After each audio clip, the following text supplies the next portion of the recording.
Professeur Osman Ratib, les hôpitaux universitaires de Genève disposent d'une nouvelle technologie de pointe avec ce PET-IRM. Quel est son grand atout? Cette nouvelle machine, qui est en fait la première en Europe, marie deux technologies d'imagerie de pointe, un scanner IRM qui est traditionnel et une tomographie au positron qui s'appelle aussi une machine PET, qui est une machine permettant de visualiser des phénomènes biologiques. Ces deux technologies ont traditionnellement été séparées puisqu'elles ne peuvent pas cohabiter dans une même salle, l'imagerie IRM ayant un champ magnétique assez important qui perturbe l'imagerie PET.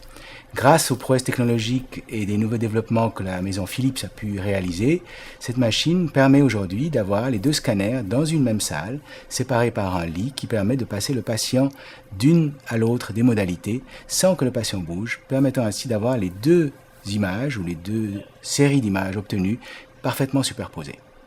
L'avantage est que nous avons donc un examen qui combine deux technologies, une technologie IRM qui permet de voir les tissus, les organes, et une technologie au positron qui permet de voir le métabolisme et la fonction des différents tissus. Quelles sont les indications cliniques pour lesquelles cette machine se révèle particulièrement efficace? La combinaison d'un examen IRM et d'un examen PET est particulièrement utile pour l'examen des tumeurs, des cancers, dans le suivi, dans la détection de ces maladies, puisque la plupart des patients ont besoin de ces deux modalités déjà aujourd'hui, qui sont faites séparément. L'IRM permettant de voir les organes, les tumeurs, et puis le PET permettant d'analyser la fonction, mais aussi la réponse de certaines de ces tumeurs à des traitements. C'est un outil extrêmement utile maintenant qui nous permettra d'être encore plus précis pour le suivi, pour l'évaluation de l'efficacité des traitements et dans certains cas même pour la détection plus précoce de certains de ces cancers.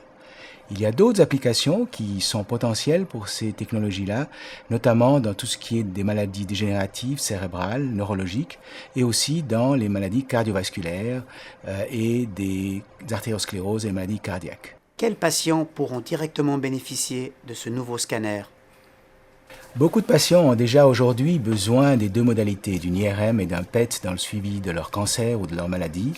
Ces deux examens étant traditionnellement faits séparément à deux moments différents, pourront maintenant, grâce à cette technologie, être faits en même temps dans une seule session, ce qui permet donc au patient d'avoir un meilleur confort puisqu'il aura besoin de venir qu'une seule fois pour les deux examens.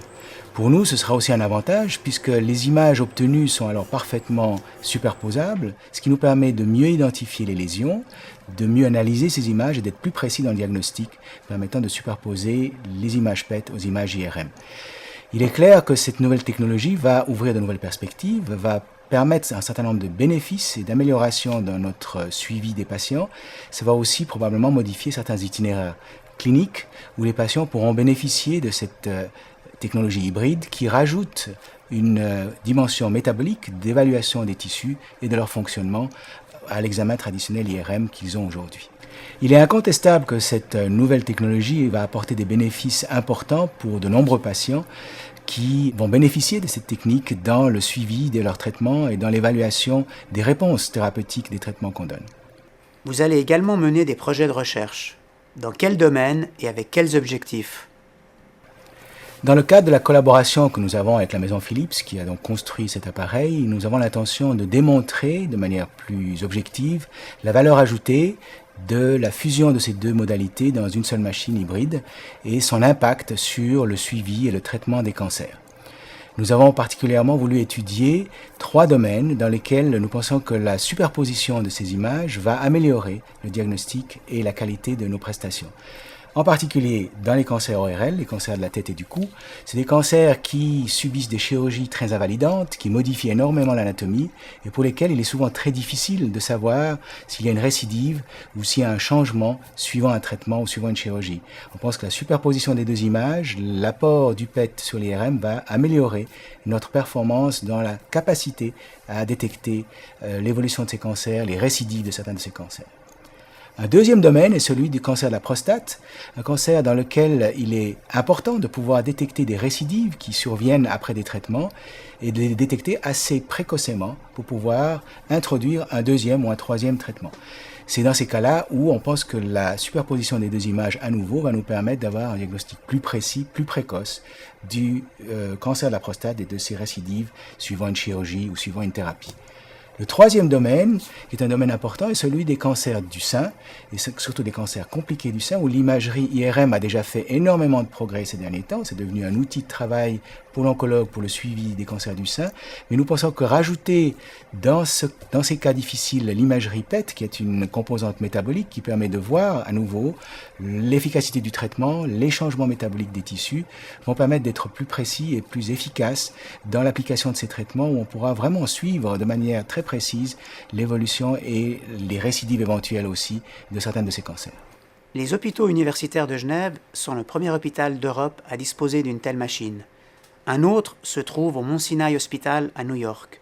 Sur quoi va porter la collaboration avec vos confrères américains?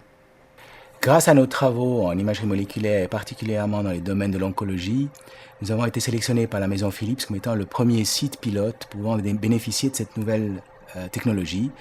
Et nous envisageons donc effectivement d'évaluer les applications dans des domaines très particuliers du cancer et du traitement du cancer. À New York, où une deuxième machine installée pratiquement en même temps, les travaux vont porter surtout sur des maladies cardiovasculaires, sur l'étude des plaques des vaisseaux, grâce au professeur Fayad qui est un expert dans ce domaine. Donc on va pouvoir bénéficier de notre part des expériences faites à New York et pouvoir appliquer les protocoles et les nouvelles techniques dans les domaines cardiovasculaires. Et inversement, nous allons partager avec l'équipe de New York les développements et les mises au point que nous allons faire dans le domaine de l'oncologie et dans les domaines du suivi des cancers. Il est clair que nous envisageons encore un certain nombre d'autres collaborations et que les deux équipes vont travailler de manière assez proche et que nous avons plusieurs projets spécifiques encore en tête.